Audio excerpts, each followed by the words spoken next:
Hey, let's take a look at this study guide. This is the second half of the material that we covered over reinforcement learning. So we left off just starting to talk about on policy versus off policy for Monte Carlo. So when looking at that, we would want to know, given on policy, how does the agent make decisions? How does the agent update its policy? What are the pros and cons of on policy in terms of bias and variance? Good things to be able to describe or know. And then the general higher level question of when is an on-policy learner the right choice for an agent's learning?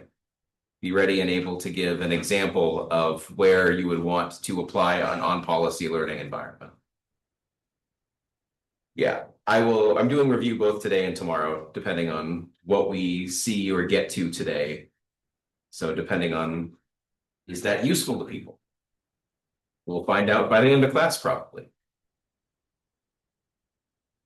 Same thing for off policy. Given off policy, how does an agent make decisions? How does it update its policies? There are two policies this time, both the target and the behavior policies. So be able to talk about how those updates happen to both of those policies. And again, be able to determine the pros and cons in terms of bias and variance, and then be able to provide an example of when an off policy learner is the right choice. We want to have that discussion right now. When is it good to have an on-policy learner versus an off-policy learner?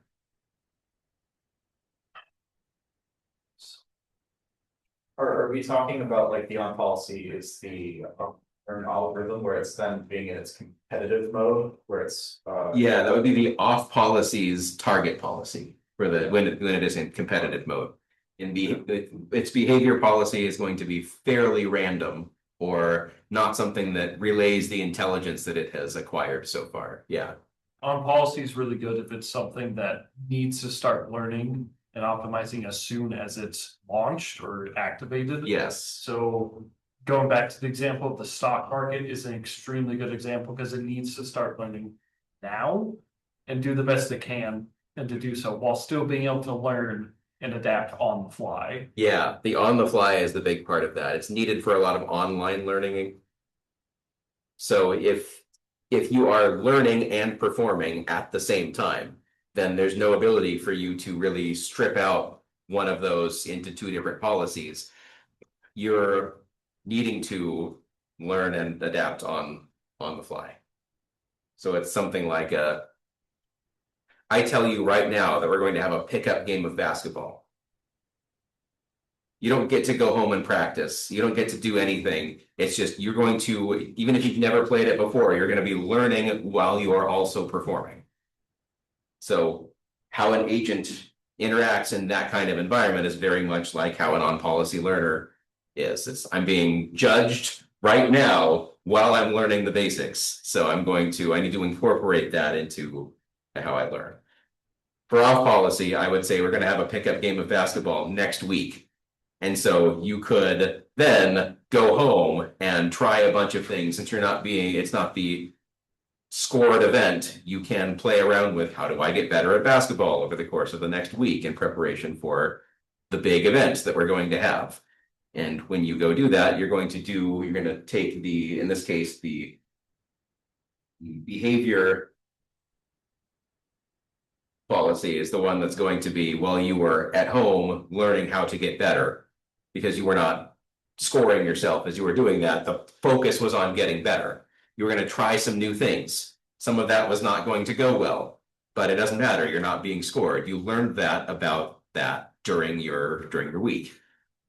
But then you have your target policy that is, as you are learning, you're trying to figure out and learn, how am I going to perform during the actual pickup event? What decisions am I going to make? How am I going to maximize my contribution during the actual game? And you'll switch from your behavior policy to your target policy between when you practice and when you perform.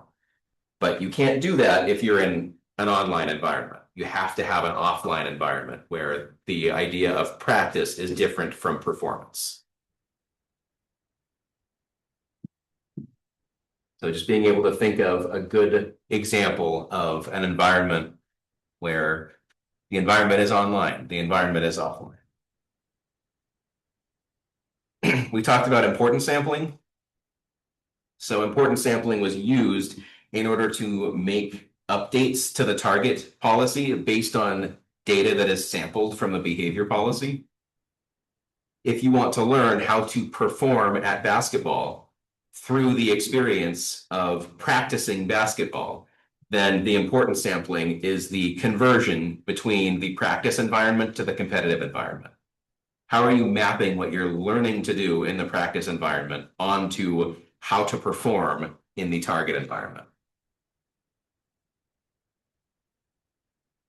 What is the ratio of difference between how likely a particular run is when you're optimizing for performance versus when you're optimizing for learning?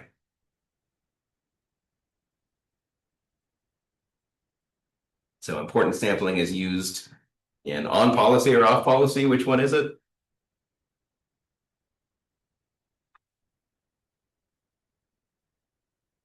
Um,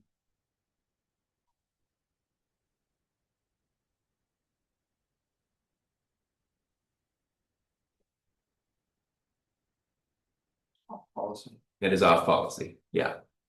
When we have those two different policies, the behavior and the target, we need the conversion between the two.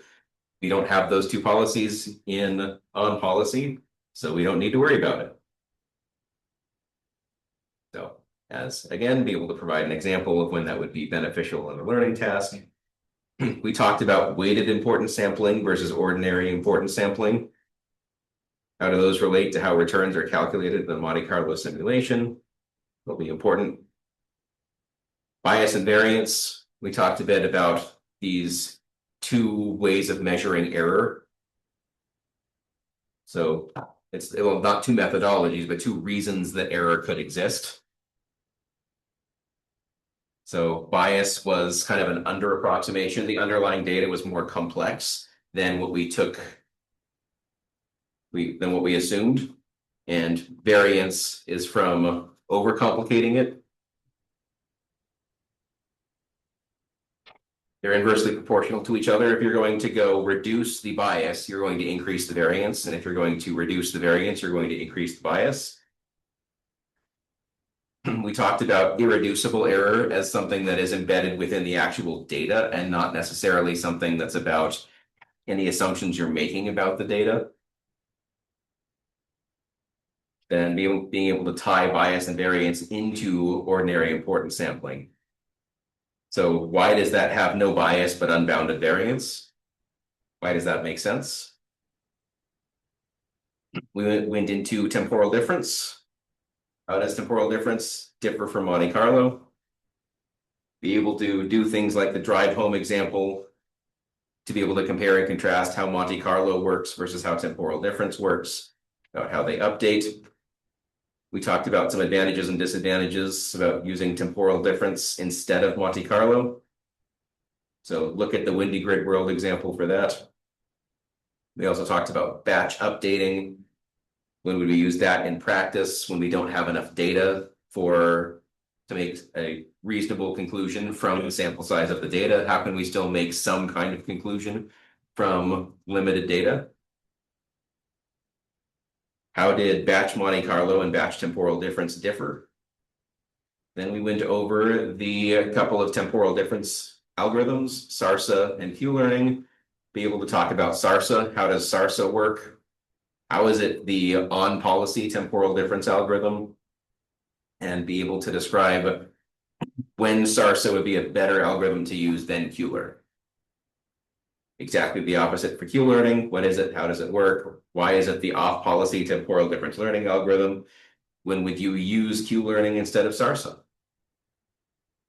And then be able to look at these two algorithms and compare and contrast them. So we looked at the cliff walking example, but be able to incorporate information similar to that as to why SARSA and Q-learning have the learning performance and the actual performance that they actually do in that example.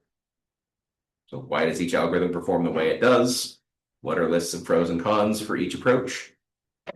And then some overall questions for the course. What considerations are needed when designing a learning agent for a game environment? I will not be looking for any particular answer for a question like that, but just looking for your analysis of how can you tie what we've talked about this quarter into a general learning environment in a game. And be able to suggest and defend a detailed reinforcement learning approach for a particular game or game setting. I might give you a game or game setting or have you come to me with a game or game setting and then be able to talk about what you would use in that game setting and why you would use that particular approach. When will a basic reinforcement learning agent struggle to learn a task? How could we figure out that the task that we've fed a reinforcement learner is too difficult? How could we deal with that? How could we move forward from determining that it's difficult to get learning off the ground? Let's actually focus on that third point, because I think there's a little bit more that could be said there. Are there any ideas floating around out there of what we could do if we find that a learner is struggling with initial information? So what would that look like? Maybe there's a long chain of events between when the episode starts and when the episode ends, so that when the episode ends, there's so much to backtrack through all of that it's a real struggle. Either that or it's going to take a long time to find an episode that terminates. How does the episode, if you're a real agent in a real world trying to find a goal, that might take a very long time if you don't have any sense of where the goal is or what actions get you closer to that goal. The state space could just be so large that who knows? Imagine throwing a random agent at chess and it's training against a chess grandmaster. It has to win once to really get a sense of what worked. It will learn that no matter what I do, it's not good. No matter what I do, I lose. How long would it take for it to figure out what is better or what is worse in that situation? That is a very complicated problem that can take a long time to even begin to show some intelligence. So any brainstorms or thoughts of what we could do there? What have we talked about and or what are some good ideas on recognizing and handling that issue? Yeah. I mean, especially with like temporal difference, you have it trying to, instead of looking for the very end of the game, trying to also have like a shorter, more immediate, like goal, right? It relies on the designer kind of having a sense of what is a good middle point to be in. Unfortunately, or being able to justify that the good middle point is correlated to a good endpoint. Yeah, unfortunately, like, yeah, but especially like in the case with chess, like you can kind of associate like some positions are better than others, but you can't extrapolate a win from any point there. So you do have to put a metric that's like, this is a little bit better than the opponent at this point. And then maybe you can have the algorithm eventually figure out that, oh, this is better. I should go for this, even if it is nearsighted and somewhat greedy, at least it is learning something to achieve something in the near term. It's a good point. Things I would be looking for a point like this. Let's address this first. Yeah. Give it like a trial run. Just an initial run of, hey, this would be good actions to take and it bases it off your initial. Yeah, so you are the one doing the trial run, not the agent. Yeah, learning from human experience is one of the points that I would be looking for here. So can you come up with a demonstrable, this is not optimal, but this is a good run. And if you can tag that and give it that baseline of start exploring around this default, then you can get rid of pain points like where is the goal? How do I move closer to the goal? If you have some experience demonstrated by a human, then it can start from a much better baseline.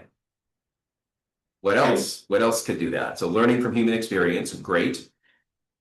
Somewhat going off of what Nathan said, learning from a smaller subset of a problem can also be a way to start by transfer learning. you, instead of playing an 8x8 chess, invent a 4x4 chess or something that allows the agent to have a much more constrained space. And then it can start getting some idea of when can I capture? What does a capture look like? It puts you in a position to do more relevant moves faster. Then you could say, given that experience, let's take that and apply it to a larger scoped environment. What if the state space is just too large? What if the problem is that there are millions or billions of states to worry about? And even though you found one path through a particular set of states, there is a relatively similar game that's being played. But since it's not exactly the same state, the learner says that I have no experience with this. Idea? I mean, if we're looking at chess, there's so many different positions that are basically identical in value, regardless of where certain pieces are in positions on the board. It's an 8x8. It's so sure there's 64 possible spaces, and each side has a given amount of pieces, but what actually matters. So as a developer or I guess teacher of the RL, it's really telling it to extrapolate away and not care about certain data points. Because that sounds like at that point it's a variance problem. And that we're not giving it enough bias, that it needs to actually find optimal solutions. Yeah, you can combine reinforcement learning with supervised learning. And some of that supervised learning, you can look at similarity between states and start to spread your learning from some experience to relevant similar states that are around that state, so that you don't have to have been in exactly that state before. You just have to have been in a state that is nearby in order to start getting experience with it. So in chess, you could have exactly the same subset of units as alive. You could have a relatively similar board position in that the units are, I don't know, some kind of similarity metric where this rook is in this position, or there is a rook in this position. If it's one position different and every other piece is the same, it's a relatively similar board position.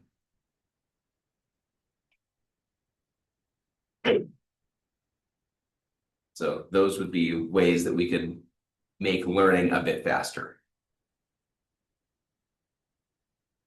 We could eventually turn that off, but the idea is that it would help it select better, more meaningful actions early on as it's building up its experience. It would be able to use less than perfect similar experience to help it make its decisions, in the same way that you or I would be able to do that with our fantastic processors that are our brains. We have a similar experience. Just because I haven't jumped out of this window from the 3rd floor, it was painful when I jumped out of it from the 2nd floor, but I've never jumped out of the 3rd floor window. Could probably generalize a little bit of your experience, your past experience, to recognize that this is not a good idea. They're very similar states. Don't do any of them. Love how many jumping out on the floor analogies we have in this class. I know. I like where it gets old. I like to use examples that have impact. So any other example that doesn't have any impact just goes out the window. Exactly. I think that one fell flat on its face. I'm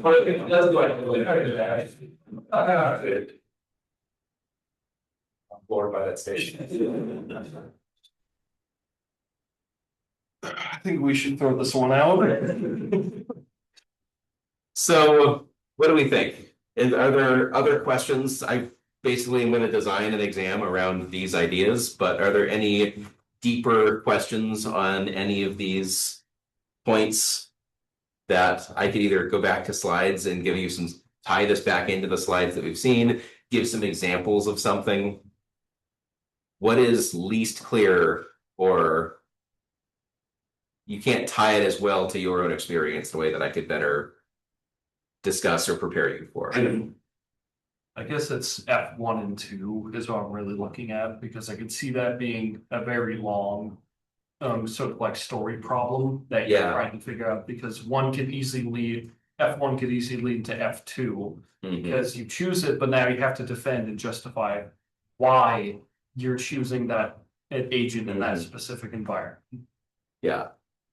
Yeah, so since there's not really a ton here, at least that isn't memorization based, there will be some kind of application question. Having you design something, having you apply what we've talked about or learned in this class to that example in a way that I'm not going to prescribe. But again, is pretty open-ended, especially in a class like this where there's a lot of your own design in your games. Expect that there's going to be something like, as Shane described, kind of a F1 leads to F2 leads to F3 here of design an AI for this game conceptually. What tools are you using? Be able to justify those tools. And a lot of those justifications are going to go back to the technical points in the rest of this. So you'll be able to say, I'm doing this instead of that because on policy versus off policy, because bias or variance, because importance sampling will be able to do this, because it is learnable to do this. Some of the downsides might be the state space is too large. We can handle this by combining like states and learning from nearby states. So tying it all together like that.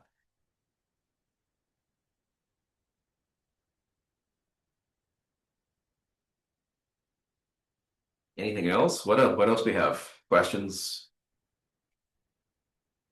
I'm kind of assuming this will probably be on the exam. We'll be asked about some of these concepts and then ask me to apply to either a real life example or a video game example we can think of. Yeah. Yeah, I'm likely going to have you go through a design exercise on the exam.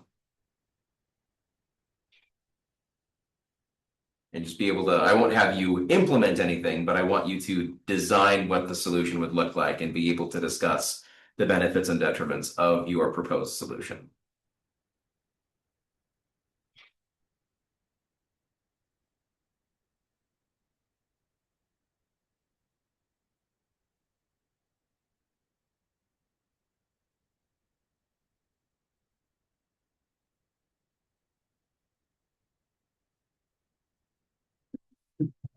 Thank you.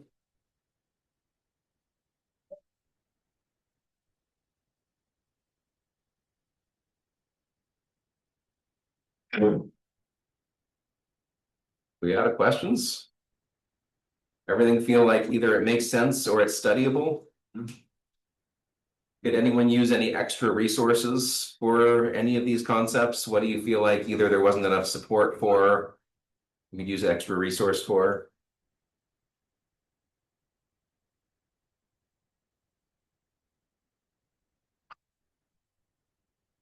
Is the design question going to be more open-ended, or here's a scenario, design a solution?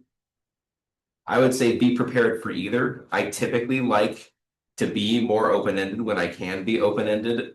So I might let you pick between scenarios, or say you're designing a particular genre, you can pick how that genre is set up,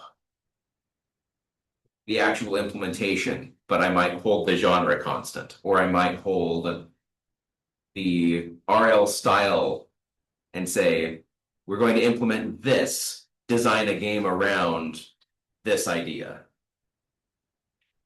where it works well. So I might go the other way as well. But either there will be something open-ended with it. I'm not going to be looking for a particular prescribed approach to a very specific question.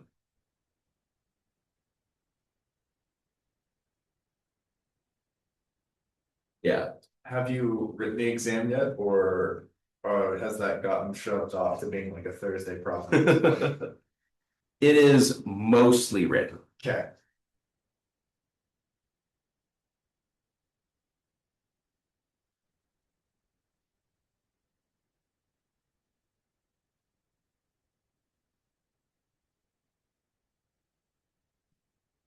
Are we out of questions?